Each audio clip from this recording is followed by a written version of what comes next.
మానవులకి రక్షణ ఇస్తోంది. మానవులకి రక్షణ ఇవ్వడమే కాకుండా పశుపక్షాదులకి రక్షణ ఇస్తోంది. పంటలు బాగా పండుతూ ఉన్నాయి, మేఘాలు వర్షిస్తూ ఉన్నాయి. ఇక్కడ మనకి పొగ అంటే మనకి కొన్ని పరిశోధనల వల్ల తెలిసేటువంటిది ఏమిటంటే, ఇక్కడ గాలి, ఆ తర్వాత ఉండేటువంటిది పొగ, కొంత నీరు కలిపితేనే మనకిది మేఘంలాగా ఏర్పడుతుంది అని. ఇక్కడ హోమం నుంచి వెళ్ళేటువంటిది కూడా కొంత పొగ. ఇందులో మనం ఏమి వేస్తాము? అనేక సమిధల్ని వేస్తాము. ఔషధీ గుణాలు కలిగినటువంటి సమిధల్ని హోమంలో మనం వేస్తాం. దానికి తోడు గోమయంతో చేసినటువంటి పిడకల్ని అందులో వేస్తాం. దానికి తోడు నాటు ఆవు నెయ్యిని అందులో వేస్తాం. ఇవన్నీ కాలి భస్మం అయిన తర్వాత ఆ భస్మాన్ని పంటల మీద చల్లచ్చుట, దాన్ని ఔషధంలాగా స్వీకరించవచ్చు, అనేక పరిహారాలకి వాడచ్చు, భూత ప్రేత పిశాచాల భయం లేకుండా దాన్ని పెట్టుకోవచ్చు, ఆరోగ్యానికి దాన్ని స్వీకరించవచ్చు. పంటల మీద చల్లటం వలన కూడా క్రిమి కీటకాలు రాకుండా అది కూడా కొంత ఎరువులాగా పనిచేస్తుందిట. ఇలా ఇన్ని రకాల ప్రయోజనాలే కాకుండా ఈ నెయ్యి కాలి పైకి వెళ్ళిన తర్వాత ఆ ధూమం పైకి వెళ్ళి ఆ ధూమం పైన ఆకాశం అంతా కూడా పరుచుకొని అక్కడ ఒక లేయర్ లాగా ఏర్పడి ఈ ఓజోన్ పొర నుంచి, ఛిద్రం నుంచి వచ్చేటువంటి అతి నీలలోహిత కిరణాలు మన మీద పడకుండా కాపాడమే కాకుండా అది మేఘంలాగా తయారై ఆ తర్వాత చల్లగాలి తాకిడికి అది మళ్ళీ మనకి వర్షిస్తుందిట. ఎంత అద్భుతంగా ఉంది అంటే, మనం చేసేటువంటి హోమాల వల్ల వర్షాలు పడతాయి అని చెప్పేసి, వర్షాల వల్ల ఏమవుతుంది? పంటలు బాగా పండుతాయి. వర్షాలు సకాలంలో పడితే పంటలు సకాలంలో పండుతాయి. పంటలు బాగా పండితే మనకందరికీ కూడా క్షేమమే కదా. అందుకే మనకి భాగవతంలోనూ, భారతంలోనూ, భగవద్గీతలోనూ అనేక శ్లోకాల్లో కనిపించేటువంటి విషయం. అన్నాత్ భవతి భూతాని పర్జన్యాదన్న సంభవ అనేటువంటి శ్లోకం కూడా మనకి కనిపిస్తుంది. అంటే ఏమిటి? మనకి పర్జన్యుడు, మేఘం వర్షించటం వల్లనే మనకి అన్నం లభిస్తోంది. అందుకే మనం ఇంద్రుడికి కూడా పూజ చేస్తూ ఉంటాం. ఇంద్రుడికి ఎందుకు చేస్తాం? మేఘాధిపతి కాబట్టి మనం పూజ చేస్తూ ఉంటాం. ఆ మేఘాలు సకాలంలో వర్షించాలని మనం పూజలు చేస్తూ ఉంటాం. అలాంటి మేఘాలు సృష్టి కలగటానికి దోహదపడేటువంటిది హోమం. దానిలో ఎన్ని ఉన్నాయి? మంత్రోక్తంతో చేయటం వల్ల శబ్ద తరంగాల ప్రభావం, మంత్ర ప్రభావం, మంత్ర మహిమ, సమిధలు కాల్చటం వలన వచ్చినటువంటి పొగ, దానికి తోడు ఇక్కడ ఆవు పేడ నుంచి వచ్చినటువంటి పిడకలు, ఇవన్నీ కాలటం వలన వచ్చినటువంటి పొగ అద్భుతంగా ఉంటుందిట. మరికొన్ని పరిశోధనల్లోనూ, మరికొన్ని ఆధ్యాత్మిక గ్రంథాల్లోనూ మనకి కనిపించేటువంటి విషయం ఏమిటంటే, ఈ మేఘాలు 3 రకాలుగా ఏర్పడతాయిట. ఇలా మంత్రోక్తంగా చేసేటువంటి హోమాల వలన ఏర్పడేటువంటిది పంటలకి, ప్రకృతికి, పశుపక్షాదులకి, మనుషులకి క్షేమం కలిగిస్తుందిట. ఆ తర్వాత దావాగ్ని వలన వచ్చేటువంటి పొగ ఏదైతే ఉందో అది అడవులకి మేలు చేస్తుందిట. శ్మశానం నుంచి వచ్చేటువంటి పొగ ఏది ఉందో అది అమంగళకరమని చెప్తూ ఉన్నారు. అంటే అమంగళకరం అంటే దాని వలన ఉపయోగం లేదు అని, అందుకనే శ్మశానం దగ్గర ఇల్లు కట్టుకోకూడదు అనేటువంటి విషయాలు చెప్తూ ఉంటారు. అంటే దేని వలన ఎంత ఉపయోగము అనేటువంటి విషయం మనకి ఇక్కడ అర్థమవుతోంది.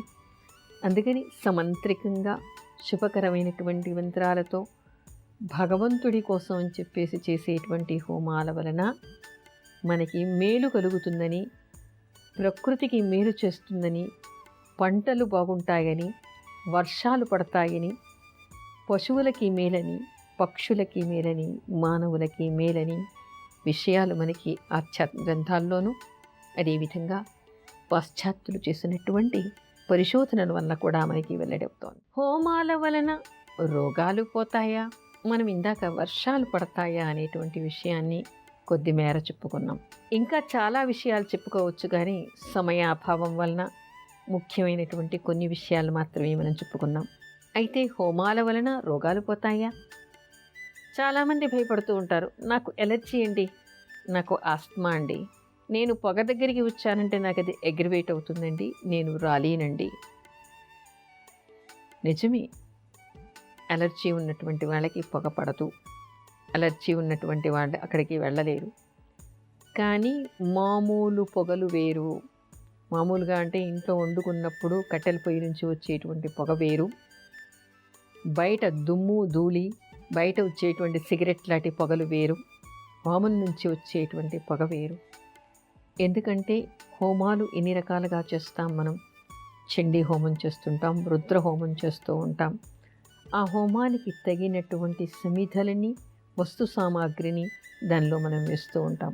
అదేవిధంగా ఎవరైనా ప్రత్యేకంగా ఏదైనా ఒక గ్రహం వారికి బాగా లేదనుకుంటే దానికి సంబంధించినటువంటి హోమం చేసినప్పుడు ఆ గ్రహానికి ప్రతీకగా చెప్పుకునేటువంటి కొన్ని సమిధల్ని కూడా అందులో మనం వేస్తాం. ఆ సమిధల్ని అందులో వేసినప్పుడు వీళ్ళకి ఏ లోపం అయితే శరీరంలో ఉందో, ఏ లోపం వల్లైతే ఏ రోగంతో వాళ్ళు బాధపడుతూ ఉన్నారో దానికి సరిపోయినటువంటి ఆ సమిధల్ని మనం అందులో వేస్తాం. ఎందుకంటే ఏ గ్రహం వల్ల మనకి లోపం ఏర్పడిందో ఆ గ్రహానికి ప్రతీకగా ఏ సమిధల్ని మనం చెప్పుకుంటూ ఉన్నామో ఆ సమిధల్ని మాత్రమే అందులో వేస్తాం. కాబట్టి మనలో లోపం పూరించటం కోసం అక్కడ ఉండేటువంటి హోమాల వలన, అక్కడ చదివేటువంటి మంత్రాల వలన, అక్కడ వేసేటువంటి సమిధల వలన, దానివల్ల వచ్చేటువంటి ధూమం వీళ్ళకి మేలు చేసి ఆ రోగాన్ని పోగొడుతుంది, కానీ అగ్రివేట్ చేసి రోగాన్ని పెంచరు. అందుకని ఏ రోగాలు ఉన్నటువంటి వాళ్ళు ఏ హోమాలు చేయాలి అనేటువంటిది కూడా మనకి నిర్దేశించి ఉంది. కుజుడు బాగా లేడనుకోండి, కుజుడికి సంబంధించినటువంటి జపం, సుబ్రహ్మణ్య స్వామికి సంబంధించినటువంటి జపం చేసుకోవడం, దానికి తగినటువంటి హోమాలు చేయటం, అక్కడ అధిష్టాన దేవతగా సుబ్రహ్మణ్య స్వామిని కొలవటం, దానికి సరిపోయినటువంటి మంత్రాలతో అక్కడ హోమం చేయటం, దానికి సరిపోయినటువంటి సమిధలతో హోమం చేయటం చేస్తారు. కానీ అలాంటి ధాతువులన్నీ లోపించి ఉంటాయి ఆ సమయంలో. కాబట్టి అలాంటి ఆహారాన్ని తినటం, అలాంటి పొగని పీల్చటం, ఆ మంత్ర శబ్ద తరంగాలు వీళ్ళకి సోకడం, అక్కడ ఆ వాతావరణంలో కూర్చోవడం వలన కూడా వీళ్ళకి రోగం తగ్గేటువంటి అవకాశం ఉంటుంది.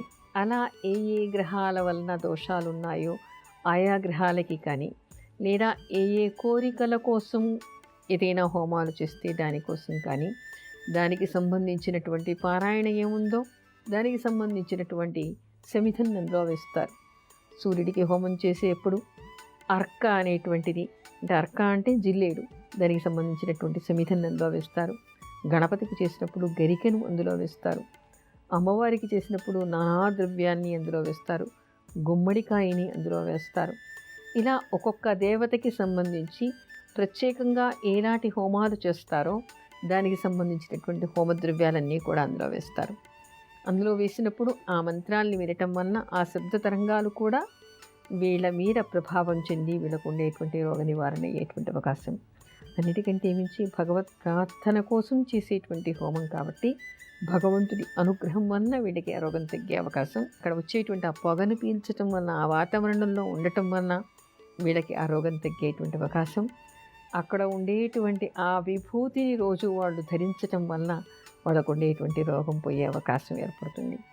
అంటే రోగ నివారణకి హోమాలు బాగా పనిచేస్తాయి అనేటువంటి విషయం కూడా మనకి అనేక ఆధ్యాత్మిక గ్రంథాల్లో కనిపిస్తూ ఉంటుంది. రోగ నివారణకి చండీ పారాయణలు ఇన్ని చెయ్యాలి, ఈ హోమం చెయ్యాలని, అపమృత్యు దోషాలు ఉన్నప్పుడు మృత్యుంజయ జపం చెయ్యాలని, ఆ మృత్యుంజయ హోమం ఆయుష్య హోమం చెయ్యాలి అని, శనికి బాగా లేనప్పుడు, నవగ్రహాలకి బాగా లేనప్పుడు ఆయా గ్రహాలకి జపం చేసి తద్దశాంశంగా హోమం చెయ్యాలి అనేటువంటిది కూడా మనకి కనపడుతుంది.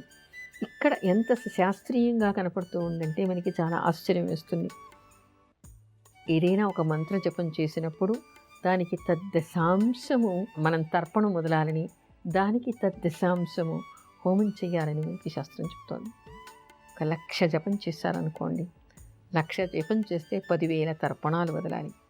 10,000 తర్పణాలు వదిలితే అంటే ఏ మంత్రాన్ని జపం చేస్తున్నారో ఆ మంత్ర జపం 10,000 తర్పణం వదలటం, దానికి తద్దశాంశం హోమం చేయాలి. 10,000 చేస్తున్నారంటే ఒక 100 అయినా, అంటే 100 సార్లు మంత్రం చెప్తూ ఆ మంత్ర జపానికి సంబంధించినటువంటి అధిదేవతకి అక్కడ హోమం చేయాలి. దానికి తద్దశాంశం మార్జన చేసుకోవడం, కలశంలో పెట్టినటువంటి నీళ్ళన్నిటిని కూడా అందరి మీద చల్లుతూ మంత్రం చదువుతారు. దానికి తద్దశాంశం బ్రాహ్మణ భోజనం పెట్టడం, ఇవన్నీ చేయటం వలన సంపూర్ణమైనటువంటి ఫలితం వస్తుంది అంటారు.